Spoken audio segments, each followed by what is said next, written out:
Thank you, Veronica. Hi, everybody. Thank you so much for being with us this evening.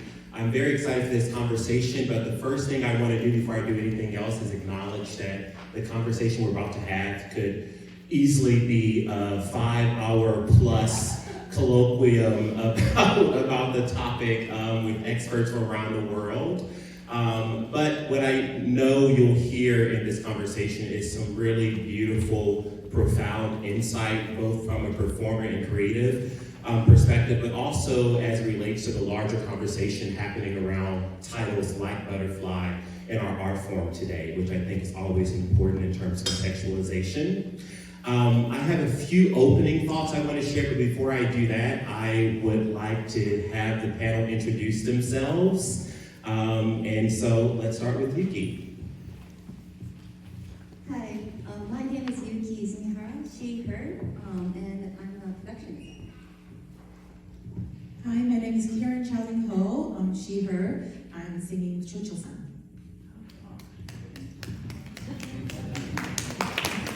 Hi, my name is Kristen, Choi, pronouns she, her, and I play Suzuki. Hi everyone, I'm Ethan Hurd, he, him, and I'm the stage director. Great, thanks everyone. So, as Veronica said, my title at Acon Philadelphia is Vice President of People Operations and Inclusion.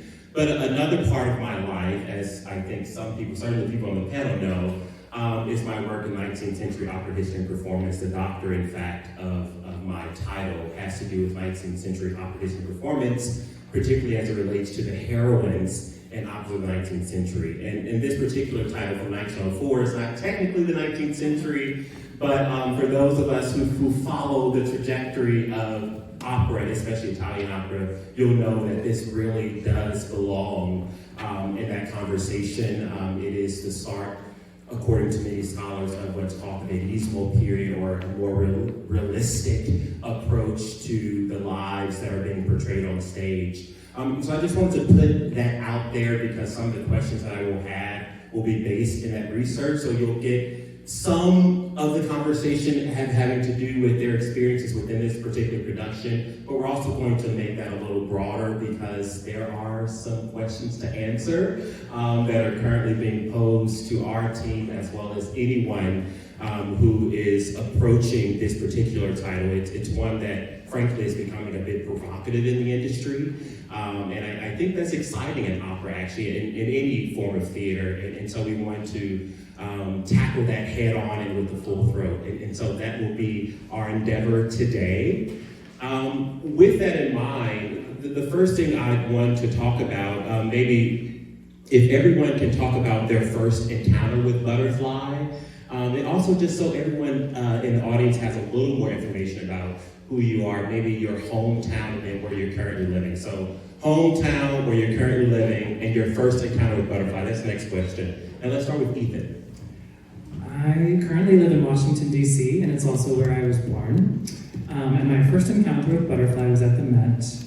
I believe it was Anthony Minghella's production. And I sat, I believe, in the grand tier, house right.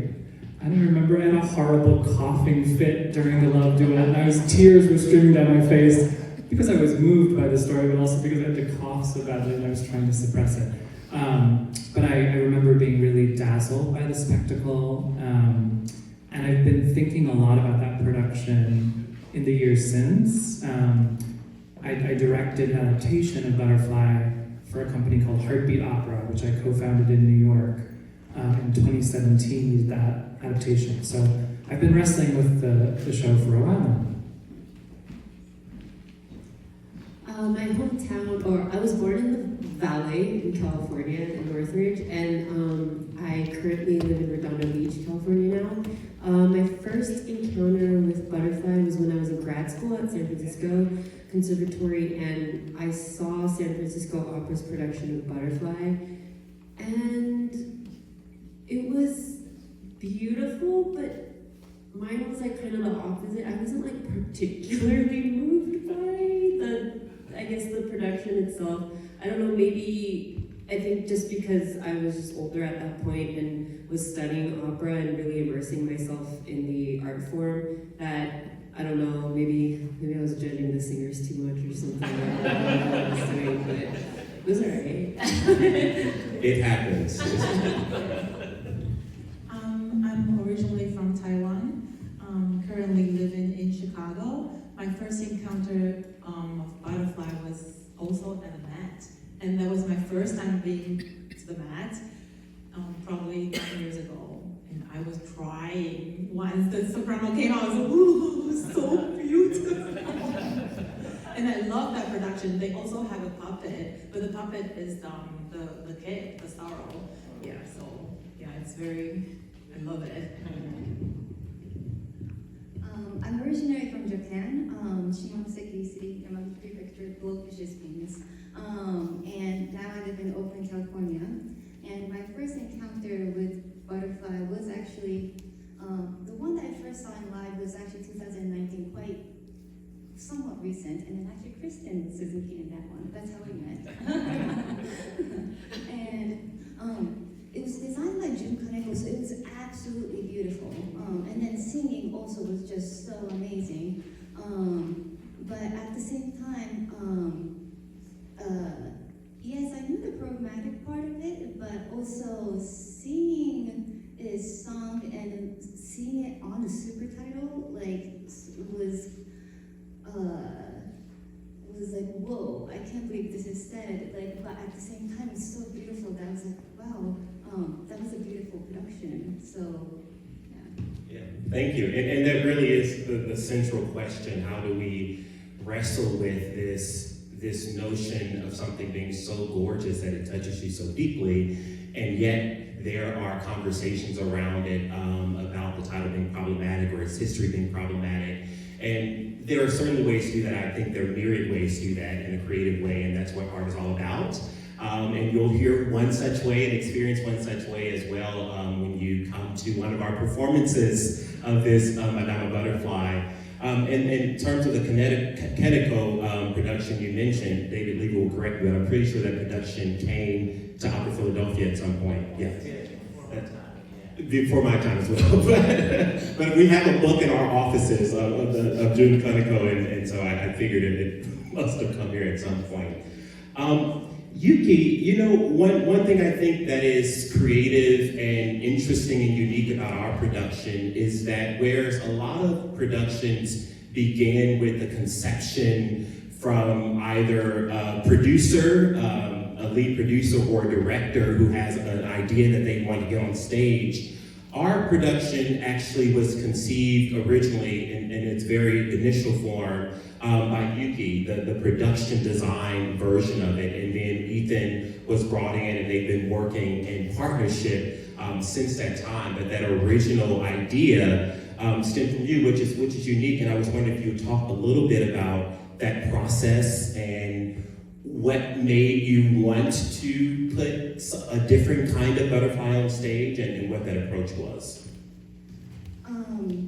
So as a designer, sort of what I keep thinking about is that aesthetics, like ethics should be part of aesthetics.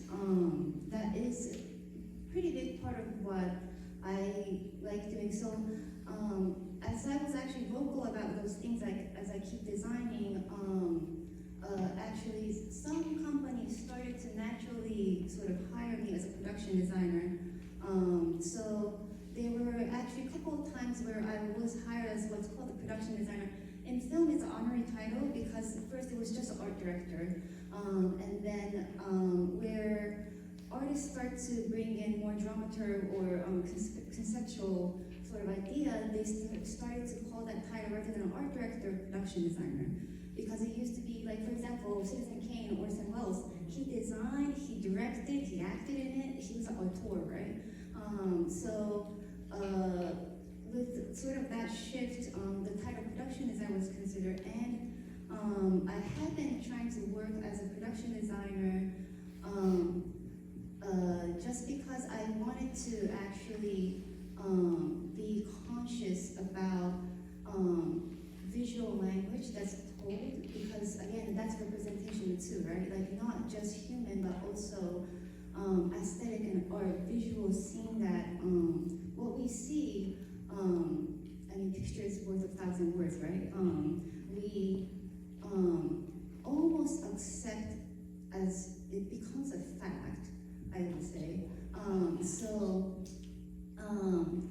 That's where, just as an artistry, that's where I come from. And in terms of designing this butterfly, it was that wrestling with where, as Asian artists, where do we stand in the scene of opera?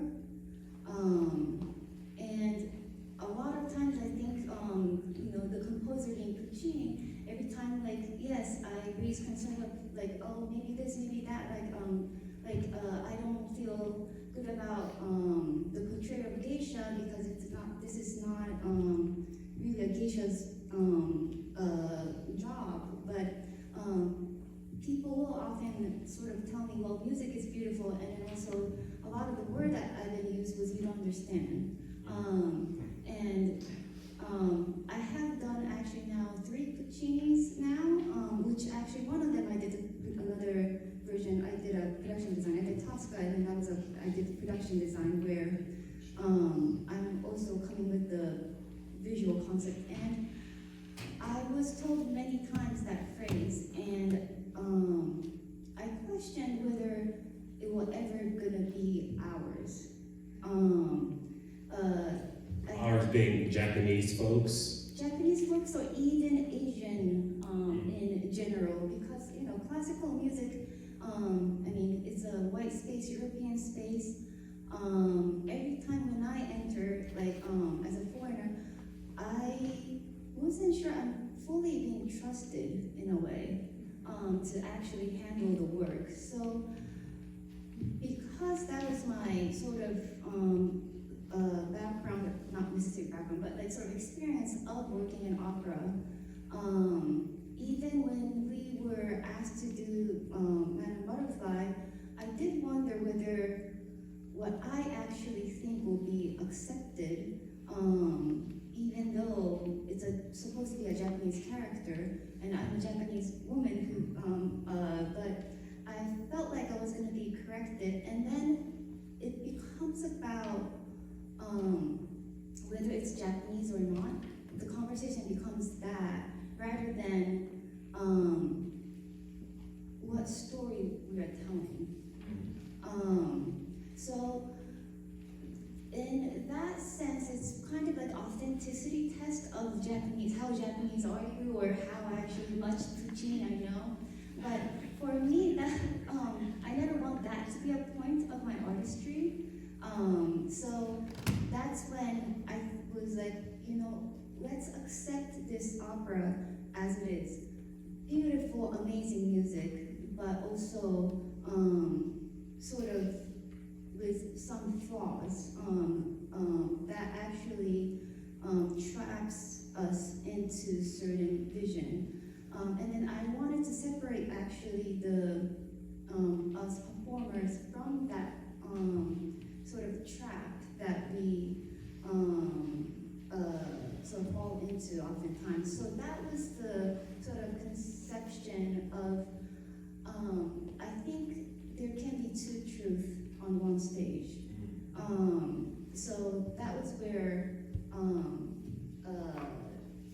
of the idea formed. Yeah, that's awesome. And you say trap, and another way I think about it when I see the production is almost like a cage. What does it look like to traverse the boundaries of that cage? I think the idea of someone telling a young person, a young woman born in Japan that you don't understand is deeply wild. So Ethan, can you talk about sort of a twofold question? First, your directorial approach to this particular butterfly, but also if you could sprinkle in there a little bit, I know you personally, and so I know how really skilled you are as a director, and if the uniqueness of this project has had you having to bring out any specific tools from your box in order to make it work. What has that experience been like from your perspective? It's been a really invigorating creative process, getting to work with Yuki and this beautiful cast and the rest of the team. When I approached Butterfly again for this process, I always came back to this idea that Puccini based his opera on David Belasco's play, which was based on, I think, John Luther Long's novella, and maybe there was one other white man involved before that. But it was all white men who were imagining Japan and imagining this character of Cho-Cho-san. And so they had limited understanding of what a geisha does, and what Japanese culture is, what it sounds like even. And so for me, Butterfly is a fantasy.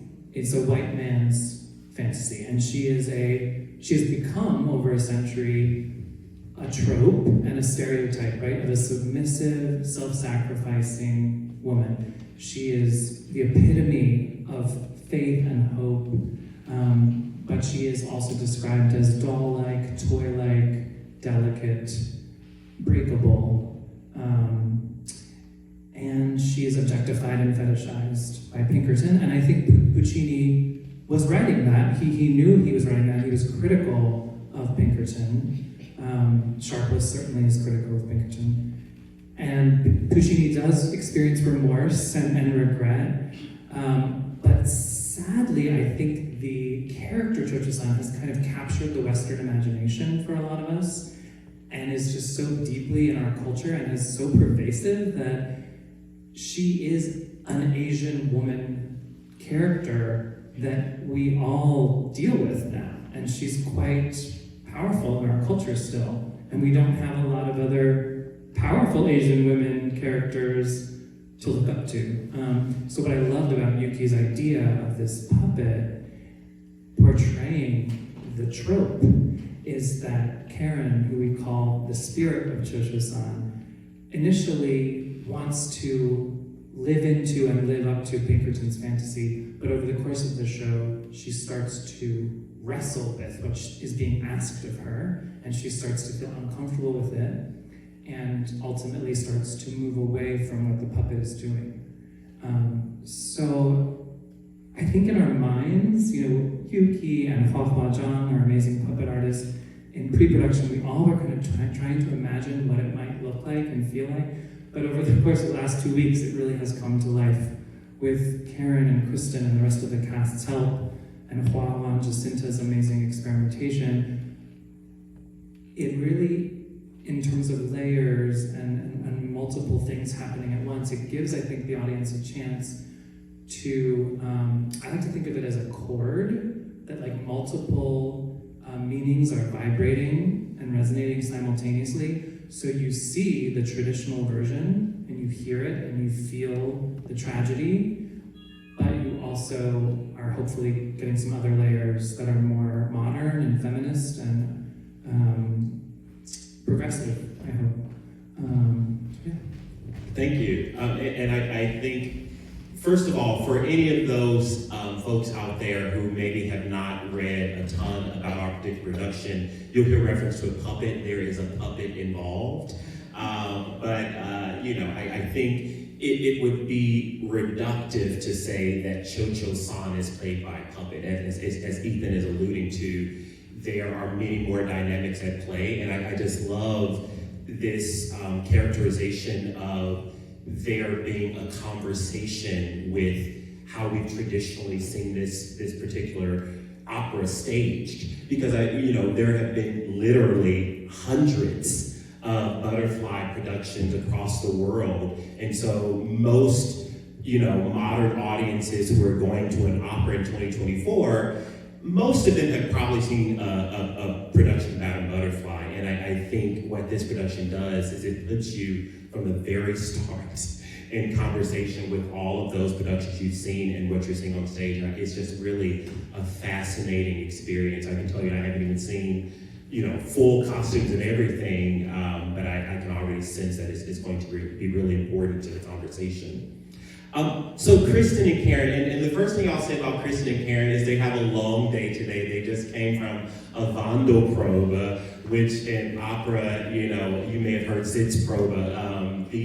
This is a moment where the orchestra and the cast come together to sit on stage or to wander around stage, singing through the entire score. And so that's what they had today. then they have this, and then we are going to a dinner after this. So I'm going to lay off of them. But with that said, both of you have been involved in quite a few productions of Madame Butterfly, and I think it would be really intriguing to hear if there are any aspects of sort of your interpretation that you've built over the years of your respective characters and how it relates to this production, Butterfly. Has there been anything that has helped you in a particular way, or anything that perhaps you've had to discard because of the uniqueness of the production you're involved in? Let's start with Kristen. Well, I think this is my 13th Butterfly. It's my 10th anniversary, actually, of when I played Suzuki. I played Suzuki 10 years ago, and I'm actually wearing the same costume from that production. And yeah, it's funny, like, it's come full circle. It's nice. I originally used to be reluctant of tackling the role just because in my head I knew once I started to play this role, it wouldn't stop. And but you know, I really, really love this opera, and I think the problem when I first saw it is I knew that the character that I would have to play or identify with is Suzuki, and a lot of people, when they play that character, they kind of use her as like when they approach the character, it's very boring, like they kind of don't treat her with a lot of sincerity and just think of her as like a props master or babysitter on stage. But no, she's more than that. She really means a lot to me, and even from the start of the first production, I really like looking at this character from an acting standpoint. She's Butterfly's confidant, best friend, not just caretaker, but she's the person that's been with Butterfly like for the past 3 years or even longer, and I just care so much about her, and I love treating her with the utmost respect from an acting standpoint. And what I've taken from all my experiences playing Suzuki, and I can play her at a wide range, like we've talked about emotions. Do I want to see contrast? Does she hate Pinkerton from the start, or does she welcome him? And things like that. And I think she's also a very strong character. She's like the audience's kind of point of view, where you have to watch somebody kind of become delusional and kind of live in La La Land, and you're like the voice of reason on the side. And so all these experiences I've had playing her with, you know, nuances here and there, learning different things. I learned so many things just from this production alone, and yeah, that's kind of helped create the Suzuki that I have today, and I don't think it's ever going to stop evolving. And so I really love this show, and I never get sick of it. So I'm just happy to be able to bring her to life again. Thank you. Karen. This is my 6th Butterfly. I've done like some different things, but this one is very, very different. And I feel like in this production, Butterfly has more layers of emotions. Also, when I was on the stage, because I have to learn how to control the puppet, and then like feel the different trend of emotion when I was with the puppet, and then when I was with me myself. So there were some struggles in between, like emotionally, and like my brain sometimes just like, oh, what am I doing right now? So I feel this production is very interesting in a good way, and then I really hope we can all deliver what we want to present to the audience, because this production, I think, is solved many problems from before, and then I wish we can like give the new meaning of Butterfly instead of the traditional one, you know.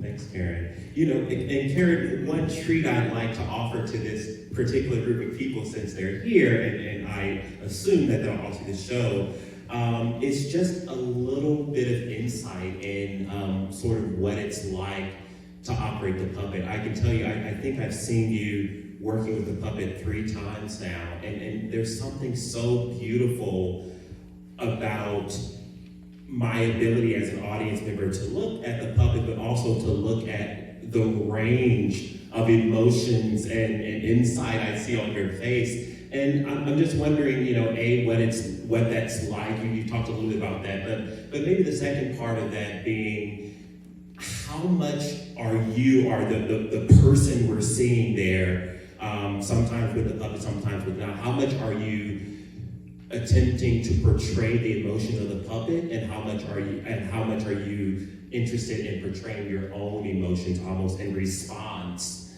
to the full drama on stage? This question. I'm sorry. And I said I would leave you alone. It's very challenging because I never controlled the puppet before. So we had a 1-week puppet workshop. So I worked very closely with Hua. She helped me a lot. So now I feel I'm still learning how to control the puppet and how to deliver my emotion to the puppet, because the puppet doesn't have facial expression. So I feel like if I stand behind her and then I can show a little bit facial expression, so the audience can see what's going on right now. And also, like, when I control the puppet, like, you have to remember you have to move her head all the time in different directions, different tempo, because otherwise the puppet will look very dead.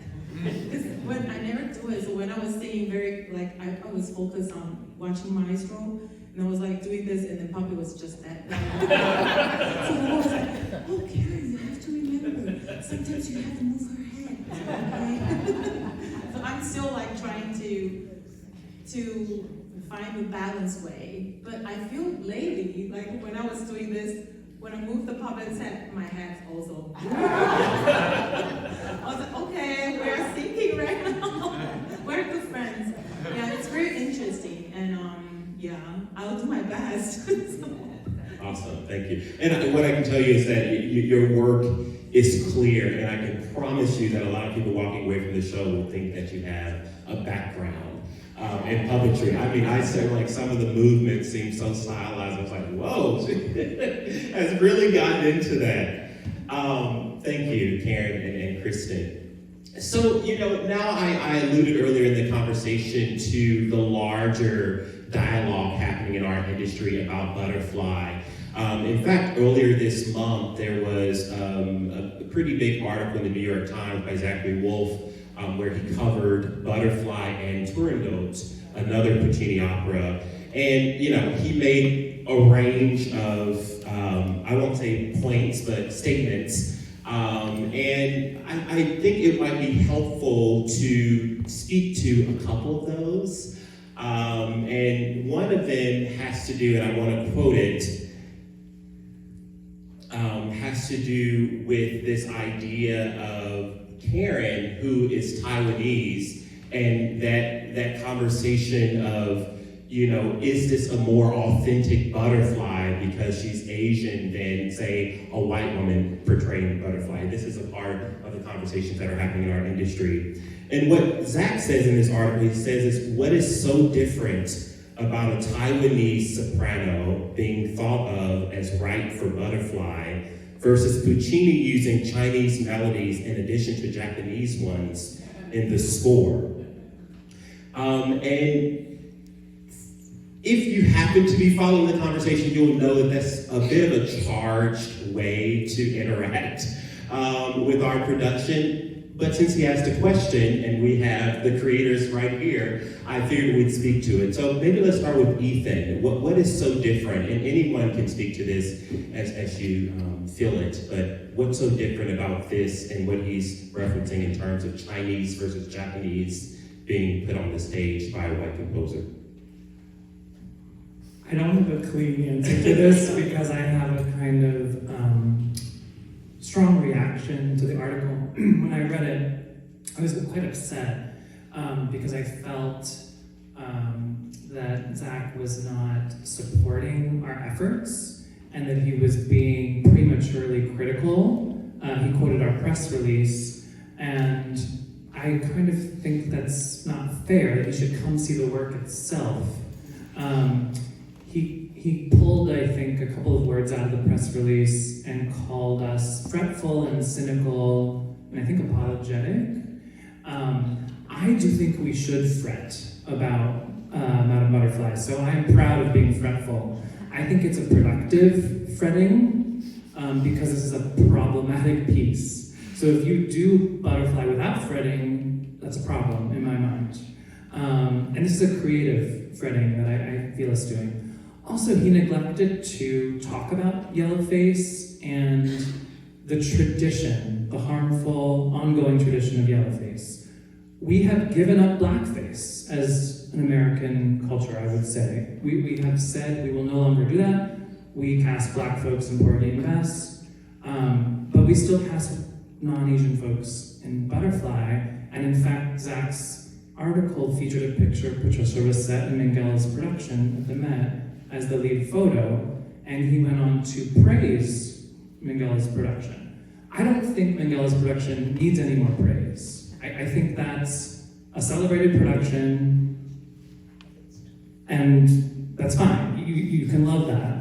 But let's appreciate Yuki's production. And he neglected to mention Yuki, while he did call out Karen for being Taiwanese, which is, again, not fair, because we need to support Asian and Asian American artists, and they need opportunities, and it's beautiful to see Karen and Kristen in these roles, because they do, I hope I'm not speaking for you, but they understand more about this story, I would say, than certain white and non-Asian performers. Because I do think, so I'm half Chinese, my mom is Chinese, my dad is white. I see my way into this story through the son and the biracial son's experience of like, oh my gosh, mom and dad, what happened? And so I think there's power and integrity in Asian and Asian American folks getting to share our vision and experience with this piece. Thanks. Yuki. I'm gonna first of all actually say that probably the fact that yes, this opera was in 1904, and then first of all, I think just even let's not even talk about representation. Just let's talk about pure history. I don't think like 1905, Japan was in control of Taiwan. Like, so on a basic level, if you're gonna first of all call out something, maybe fact check, I would say, as a journalist. And then that's just like even before we get into the conversation of actually the AAPI experience in the United States. I think, first of all, my point that I made actually in this opera is that this is never going to be an authentic, pure Japanese production. Like, I'm okay with that. I'm like, when I go to fusion food, like, I enjoy fusion food.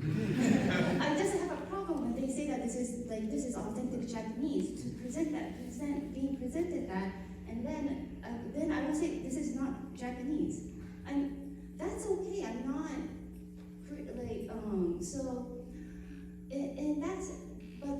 I think what we're fighting is different fight than what he's fighting. The fight that we're having is, I say fight, but encounter is actually representation. As Asian person or Asian American, we Asians actually have a similar experience because of the way we look. And then because the cultural proximity is, because of that, I don't know how many times during pandemic, I'm walking on the street and they yell me crazy Chinese. I'm not, but I might look like one, and then I'm often mistaken as Korean.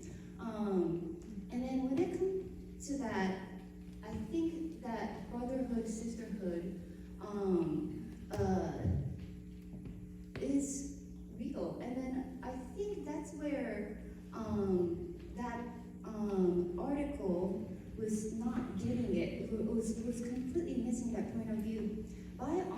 purposely eliminating all. So that article actually mentioned the productions that were done by Japanese American people, but he actually didn't include my name, didn't include 2 other Japanese American people's name. So it was intentional. The perspective of Asian people didn't matter to him. He used our race to actually attack certain. So I'm calling that article racist. That makes sense. Personally speaking. If it's not clear, I'm upset. Yeah, I think you have successfully made that clear. But one thing I think is really important about what you're saying, Yuki, is that I don't think any of us, and all of these happen to be friends of mine, and so I know a little bit about your work, both as it relates to your artistic work, but also your work, in the larger societal conversation of what values are we trying to put forth as artists and creators. And I don't think any of us are saying that, there should never be another production of Madame Butterfly, or that somehow we should try to infuse a butterfly with only Japanese melodies or only purely authentic approaches to, what being a geisha might mean. But what you're saying is that if you're going to use a Japanese story and you run the risk of people watching that production and getting some glimpse into Japanese culture, if you have an opportunity to include more Japanese people and more authentically Japanese currents of what that lifestyle looks like, why not take it as a way to continue to evolve our art form? I think we've seen that all over the place, including in a show like Porgy and Bess, which has also been problematic over the years, but more and more, you have these directors and the actors on stage trying to lend a little bit more authenticity to it. Something else that Zach says in the article is that from the way the production is discussed, it seems like we're trying to apologize for even taking a stab at it. It's sort of, and I understand how that can be upsetting, but maybe the upset aside, I just wonder, is that any part of the intention? Is there sort of this humility of like, we don't know if we're going to get this right, but we're just trying?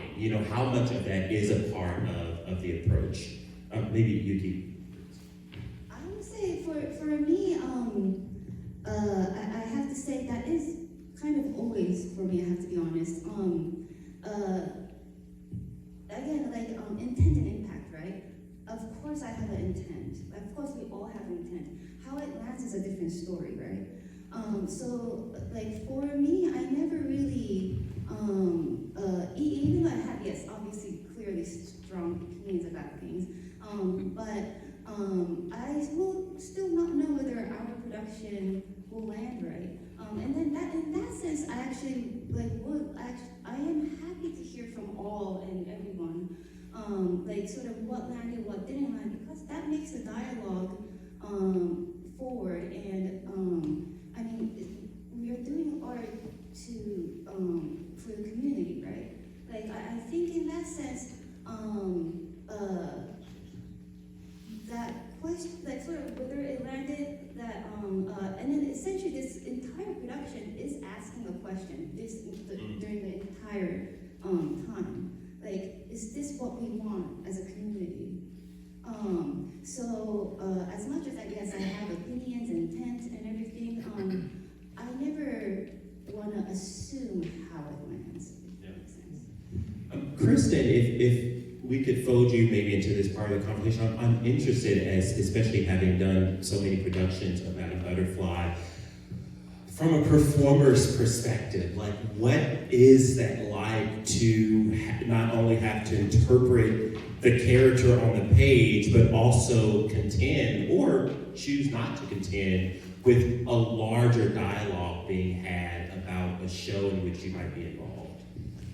I mean, seeing this role, like, as an Asian singer, I feel, yeah, like, I feel a responsibility that I'd rather, like, see Asian people portray these characters on the stage, because to me, even the community of the singers, like, we have a different sense of connection and, like, community, versus when to be honest, when I did this show with non-Asian singers playing the roles of the Asian characters, it was, I don't know, it was like a different kind of feel. Like, it felt kind of uncomfortable to be in situations when the director would tell Butterfly to just, like, act Japanese or Asian, and I've been in several productions where that happened, and it was very cringy, right? Like, cringy moments that, like, what does that mean? Like, act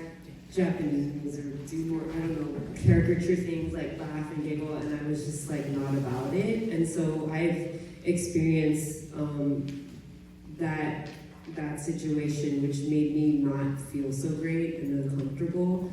And so, like, when I was reading that article, I also got very, very upset by it. And I'm like, you're just missing the point, dude. Like, this production, it has the layer of like, why cultural appropriation and stereotyping is wrong. And I think we're not apologizing for it at all. Like, I feel like the production is just showing a different viewpoint, more from a Japanese or Asian viewpoint about how we feel about this story. And I think that, especially now, like, needs to be told more than ever. Great, thank you, Kristen. That's a really important and powerful perspective. Ethan, I think you want to chime in, but before you do, I just want to let everybody know that we will have some time for Q&A, and it's coming up in, like, 62 seconds.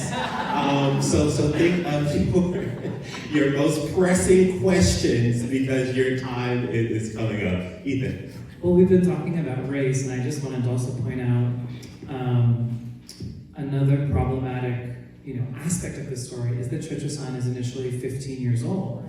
And I think one of the ways not to apologize for the show and to confront the libretto in a artistically strong way is to make the audience deal with that, as opposed to just brush it under the rug and keep going and enjoy it. So I think the puppet being 4.5 feet tall, being fragile, allows us to stage that for you so that you can feel whatever feelings you need to, think whatever thoughts you need to about Pinkerton's power, his status, and that dynamic between a rich American man basically buying a 15-year-old girl. That is in the libretto. We didn't write that. We're not apologizing for it. In fact, we're proudly showing it to you. And that's part of the richness of the conversation. Yeah, absolutely. I mean, and it's striking to have more of that in your face. I feel like part of my job as moderator is to maybe balance out a little bit. We certainly have a dominant perspective on that article on the panel, but what I would say is that the article is there for your reading, and so I implore all of you to take a read and have your own reactions. And I also think it's fair to say that Zachary Wolfe is a young journalist, and he's written a lot of wonderful stuff, and I think we can all come to our own conclusions about whether this is one such piece that is wonderful. And so I'll just leave that there. Are there questions of these folks? Yes? I've seen other projects before with the puppet being the infant. Uh-huh. You have other puppets in this opera besides that? I will restate the question, and it's going to be a very simple answer, though. The question was, he's seen a production where the young boy is a puppet, and as we've spoken to, the Mets production is that way, and he's wondering if there are any other puppets other than the Cho-Cho-san character in this particular production. And to answer that, Yuki? Is no. We're very efficient with the answers. Who else? Yes. Well, first of all, this is a very interesting perspective because I was at the Athenaeum yesterday and the director here, the educational director, was phenomenal. I never knew all of this about butterfly. And I'm wondering, pre the opera, because there'll be a lot of people like me, and had I not gone, I don't know that I would have gotten it necessarily. So is the audience going to be clued in that you gotta look at this in a different way than you traditionally would coming to see this opera? Maybe that's a good question for Ethan.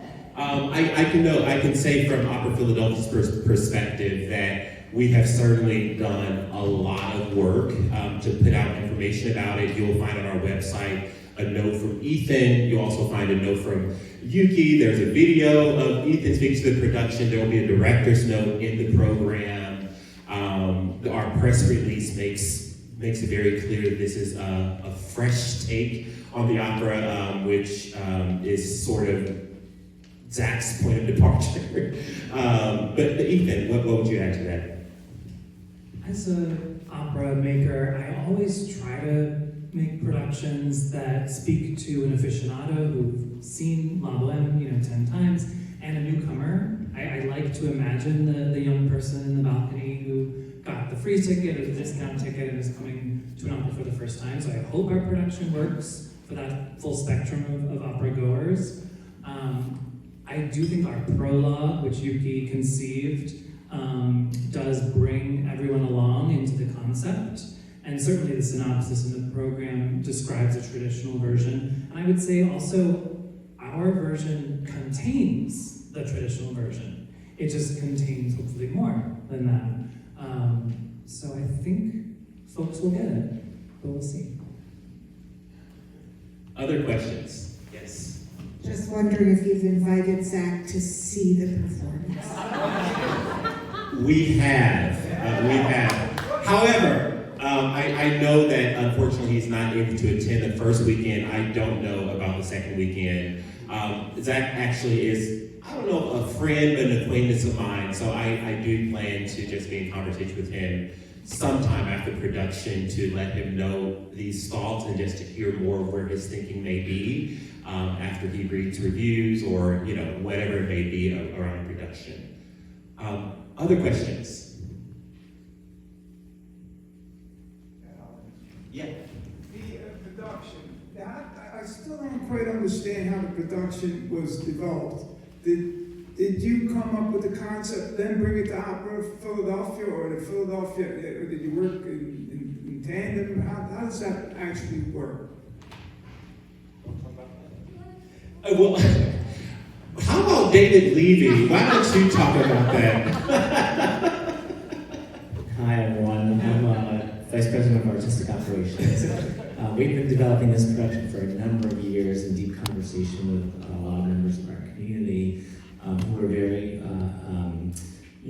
clear and direct with us to make sure that we brought in folks who were very interested in having the conversations and who were of Asian identity to be able to speak to the production. And Yuki came onto the production when it was in sort of an earlier iteration of things where she did not have the ultimate responsibility of the concept. But as things adjusted and changed, we were very, very excited to promote Yuki and Yuki's ideas and to support them in every way that we possibly could. So from that stage, once it had been determined that we were within an iteration in which Yuki would be sort of the prime conceiver, then it was her idea that was sort of disseminated amongst other folks, and people were brought in with their respective responsibilities. Probably the chief of which being director, which I'm sure Ethan would agree is still a massive It's not like he's showing up and saying, "Okay, so what do I do now?" It's still a massive undertaking, but I just love that there's still a uniqueness about the dynamic that happens between production designer and director. It's reversed in some ways, and in some ways it probably just feels like a normal collegial relationship. Yeah. It's actually one thing that I was going to say is that yes, I was the initiator, but at the same time, Ethan quite a bit took over to the point that actually the whole ending became much stronger. And then it's been a collaboration because again, it's that Ethan as a director is the expert of how it lands to the audience, right? Like yes, I might come with the visual ideas and concept, but it's all about getting the trusting the expertise. Yes. Love that.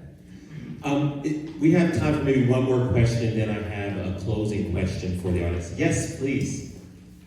Hi there. First of all, you guys sound great. So I'm the assistant principal viola at Philadelphia, and so a lot of us in the orchestra, from like the Asian American musician perspective, we've had these talks amongst ourselves. It's very funny what you said, Yuki. We've been talking about how this is sort of like, it's like eating like Chinese American food, you know it's not going to be the same. And I think one of the big justifications that we've been thinking about is, usually Butterfly is the way that Asian American singers first get on stage with an opera company. I'm wondering if you guys have seen a change in that since, for example, 2021, and if you guys want to speak to that at all. Yeah, maybe Kristen and Karen, do you have any?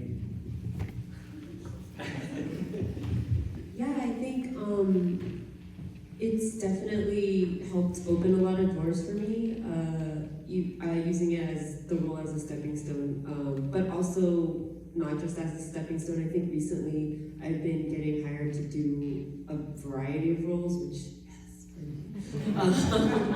but I think there is more of an initiative to just hire more people of just the BIPOC community and I think that's great, and I think there could be even more. Yeah, that's right. Always, but it's starting. Yeah, it's definitely starting.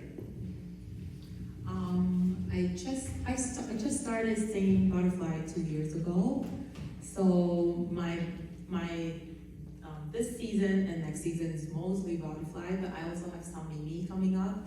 So I think this singing Butterfly is a really good start for me to take me to all the different different places, different houses to present this role. But I think in the future there will be more different roles coming up. Just hope I won't only sing in Butterfly. You won't.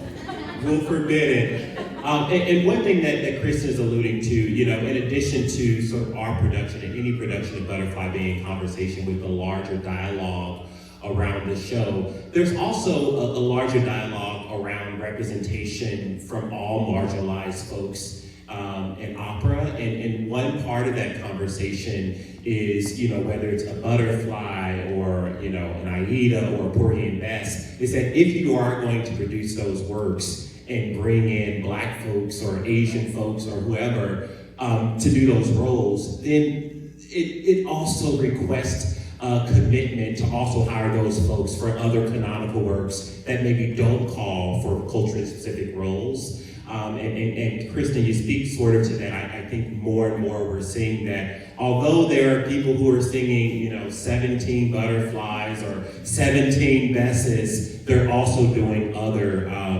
leading roles at companies. So one last question, and you have probably about 30 seconds to answer it each. I just want to end on a positive note. And so what are you most excited to share with the audiences with this production of Butterfly? What do you hope people are leaving the theaters taking away with them? Let's start with Karen. Me? Yes. I don't know. This production is very unique.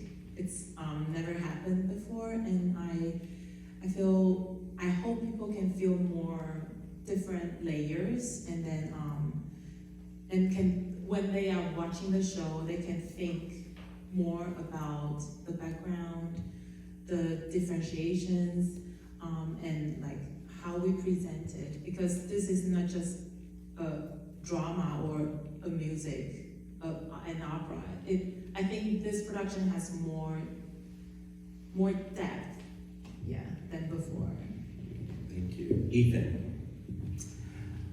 I hope people leave appreciating the richness and complexity of the opera itself and the story and its cultural and social and political significance and meaning. I hope people challenge themselves to hold a lot of different truths at once.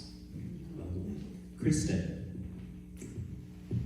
Yeah, kind of along with what everybody said. We're still telling this beautiful, heartbreaking story, right? We're still doing that, and so people will definitely feel the beauty and the drama of the music. But along with what Karen and Ethan said, I really want people to think about it too, just like that extra layer, because I want people to feel the emotion, but also think and leave the audience thinking more after the production is done. Awesome.